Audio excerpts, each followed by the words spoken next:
महाराजा जय बाळमा मित्रांनो. तर आजपासून बाळूमामांच्या उपवासाला सुरुवात होते मित्रांनो. तर आपण साधी बोळी पूजा मांडलेली आहे. तर तुम्ही बघू शकताय अशा प्रकारची तुम्ही पूजा मांडू शकता. कारण की तुम्हाला जसं घडल तुमच्या परीनं पूजा मांडा. बरेच भाविक भक्तांचं कॉल येऊन गेले की दादा पूजा कशी मांडायची, त्याबद्दल मी आता ही पूजा आपल्या घरातील मांडलेली आहे. तुम्ही बघू शकता अशा प्रकारे जर तुम्ही पूजा मांडली तरी पण चालते.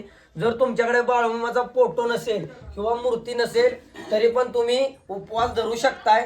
तुम्हाला जसं घडल तसं तुम्ही उपवास करा. आता कसं होतंय, काय काय म्हणते ती बाया चपल्या गाठल्या तर चालते का, तर तुम्ही मित्रांनो तुमच्या परीनं घाला किंवा न घाला ते तुमच्या परीनं आहे. किंवा तुम्हाला जसं घडल तसं करा. कसं आहे, काय काय लोक शेतात असतील, काय काय भाविक भक्त त्यांना घालावी लागते. तुमच्या परीनं जसं तुम्हाला घडल तसं तुम्ही करा.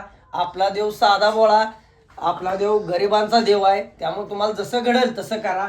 मी तर अशी पूजा मांडलेली आहे मित्रांनो. जास्तीत जास्त व्हिडिओ शेअर करा जेणेकरून भाविक भक्तापर्यंत हा व्हिडिओ पोहोचावा आणि त्यांनी सुद्धा अशा प्रकारची पूजा मांडावी.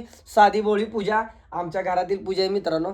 आणि आपण पण काही लय शेट नाही, तुम्ही बघू शकता आपला पण देवारा साधाच आहे मित्रांनो. देव अंत करणार पाहिजे मित्रांनो. आता एकदा गजर करतो आणि ग्रंथ वाचनाला सुरुवात करतो. बोला बोला बाळूमामाच्या नावाने चांगलं, मेढी माऊलीच्या नावाने चांगलं, राजा घोड्याच्या नावाने चांगलं, बाळूमामाच्या नावाने चांगलं. जय बाळू.